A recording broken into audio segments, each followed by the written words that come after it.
The confession of the great alchemist Hieronymus Trithemius includes the omission of many heinous and horrifying acts: dissection of corpses, conversing with demons, and folding down the page corners of borrowed books. But the transgression that most interested my master and myself was the creation of artificial life, or homunculi, in the alchemical laboratory, a sin most grievous against the design of the Almighty. Trithemius's confession, alas, provides only tantalizing hints as to his process for the creation of homunculi, but during the lengthy passages he dedicates to the sin of self-abuse, he reveals key ingredients that man must supply, though not, sadly, the volume. It is said Trithemius created a small army of miniature humans through his handiwork. His diminutive servants assisted him in his quest to produce the alchemist and achieve chrysopia, the transmutation of base metal into gold. They say he was on the verge of success in his pursuit of the latter when his laboratory exploded, annihilating all within. That was 100 years ago. And aside from a few scraps of scorched paper, the secret of Trithemius's conception of artificial life died with him. It was my master's belief that homunculi were key to chrysopia, and that was why Trithemius had invested so much effort in their creation. In particular, my master believed the powdered bones of a homunculus might be the catalyst required for the transmutation, and that the blood of such a creature might be the elixir of life, so long sought by those pursuing the great work, a task that so far had brought us only the suspicion of common folk and a sentence of excommunication from the church. It was for this reason, and by his vigorous efforts to produce homunculi of his own, that my master so exhausted his energies that he was required to travel south to take the waters, there to recuperate and restock his life-creating reserves. He instructed me not to experiment in his absence, but I was an eager young apprentice, and my hands could not remain idle for long. It had always been my task to gather the ingredients for the work. My master experimented with substances both common and rare, but the core was always the same: blood, sputum, egg white, mandrake root, and semen, all settled in a bed of what he called venter equinus, a substance less learned folk might know as horse manure. Now, my master provided the seed himself, presenting it to me in a clay vessel thrice daily from behind a screen in the laboratory. I had watched my master work, and I knew what was required, but I had my own theory, and I believed the missing ingredient was moon blood, woman's monthly curse from God. My reason being, the Almighty made woman of man's rib for the purpose of procreation, and that even in the genesis of artificial life, woman must do their part.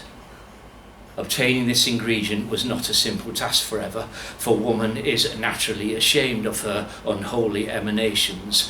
I will not linger on the details of this pursuit, but after some unfortunate incidents, I struck a mutually beneficial bargain with a friendly nun and was able to obtain supply enough for one attempt at my experiment.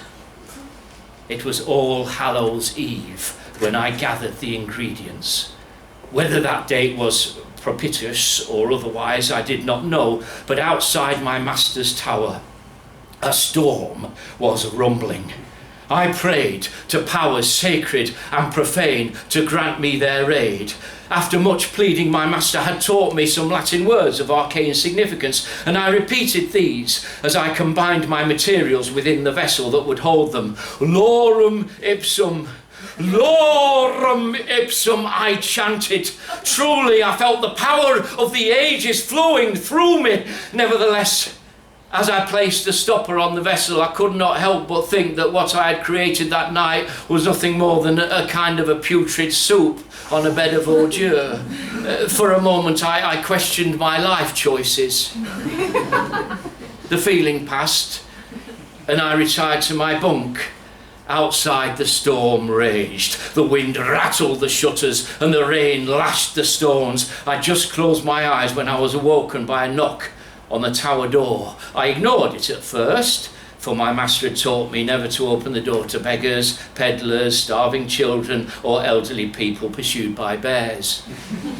But whoever was there was not to be rebuffed unless they splinter the wood in its frame. I put on my mantle and I descended.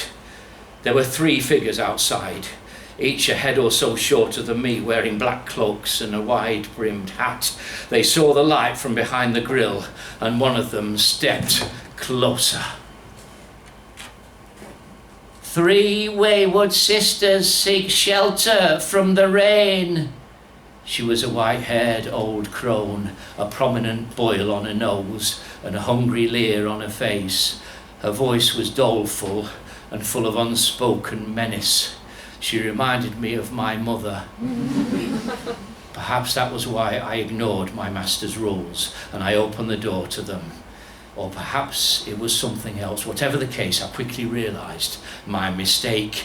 "Thank ye, kind sir," the first crone said as she entered. Then she threw her head back and cackled dementedly. The others followed, and soon the tower rang to their cries. I told them they might sleep in the outhouse, where there was plenty of straw, only one small and friendly goat to share the space with, and I bade them good night. Then I retreated to my bunk and I hid under my blanket. Beyond, I heard songs being sung and things being smashed, and at one point a loud bleating that came to a sudden stop. They climbed the steps to the laboratory, and I feared for the safety of my experiment, but I heard only more laughter and more singing. After many hours, the noises ceased. All was quiet the next morning, so I crept out to look around. The tower door was open and the crones were gone. They'd left a note written in blood. It said, "We have granted you a boon." I looked around, I couldn't see any gifts. Shrugging my shoulders at the strange message, I inspected the rest of the tower. Aside from a few empty wine bottles and one friendly but missing goat, nothing seemed amiss. Most importantly, the vessel containing my experiment was still there and seemingly unmolested. The only strange thing was a circle of salt drawn around it. I picked up the broom and was sweeping when I heard a sound that froze my blood. A muted cry. Not quite animal, not quite human. It was coming from my experiment. The crones forgotten, I knelt next to the vessel and pulled out the stopper. The stench hit me like a wave, but beyond the toxic miasma was the realization of all my dreams. The creature was the size of a large potato. Its translucent skin revealed tiny veins through which its blood pumped in a way that shook it with each beat. Its arms and legs were thin, frail things like the roots of a daisy. It was covered in specks of manure and it stank of sewage. It was the most beautiful thing I had ever seen. I picked it up and I laid it on my master's hemorrhoids cushion. As I looked into its pinprick eyes, the magnitude of my accomplishment began to settle in my mind. My hunch had proven correct. I had achieved what my master and all his learning had failed to do. I had created life. Little did I know as I wrapped my shivering homunculus in the folds of my cloak that the true test would not be in making the thing live, but keeping it that way. The homunculus was exceptionally needy, and it seemed committed to its own destruction. I couldn't avert my gaze for a moment without it flopping over the edge of the table or reaching for the sharp end of a scalpel. If I tried to leave its presence, it let out an inhuman cry that tore the senses. Rarely could I find a discernible reason for its anguish. The homunculus seemed merely to delight in inflicting pain on my auditory function. "Mightest thou tell me what ails?" I asked. But it seemed incapable of speech. It ceased its screaming momentarily, fixed me with a baleful stare, and then resumed. I sang to it, fed it from a bowl of turnip mash, even held the small, waxy body against my breast, but nothing seemed to console it. I was no longer granted even the 5 hours sleep my old master had allotted me. My new master was more demanding and woke me every hour with a nerve-flaying roar. Sometimes a source of its consternation was apparent, and I would find a pile of sulphurous dumplings stuck to the red velvet of my master's cushion. It seemed incapable of even the simplest act of self-care. I sent a pigeon to my master to tell him the news. Limitless wealth and eternal life were within our grasp. I merely had to keep the creature alive long enough for him to return and dismember it. Meanwhile, my life settled into a new and awful routine, and I wondered if I had succeeded not in creating artificial life, but in summoning forth a demon from hell. I had become a mere hostage to the creature. My hair was full of porridge, my clothes stained with fouler things. I reminded myself we need only its blood and bones, but I found the chopping and grinding of its little body an increasingly difficult prospect to countenance. Each time I looked at the homunculus, a strange, hitherto unknown feeling stirred in my breast. I knew not what to call it. Instead of eagerly anticipating my master's return, I grew to dread it. Yet what choice had I but to surrender the homunculus to him? Next morning, I had just returned from the fetid pond beside the tower walls when my master arrived at the gate. I hurried down from the lavatory with my arm still slick with slime. He looked at me with disgust. "Such a disregard for the purity of the body is why you will always be my apprentice," he said. I told him the creature was in the laboratory, and he narrowed his eyes. "If you play me for a fool, it shall be your bones I grind into a powder," he said. Then he took the stairs with such gusto that I could not keep up. By the time I arrived in the laboratory, he was wearing an apron, holding a knife in one hand and a saw in the other.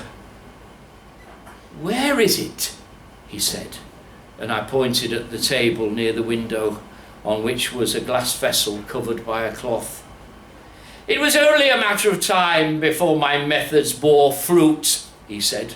"It is only a pity my genius flowered in my absence, but no matter. The work is almost complete.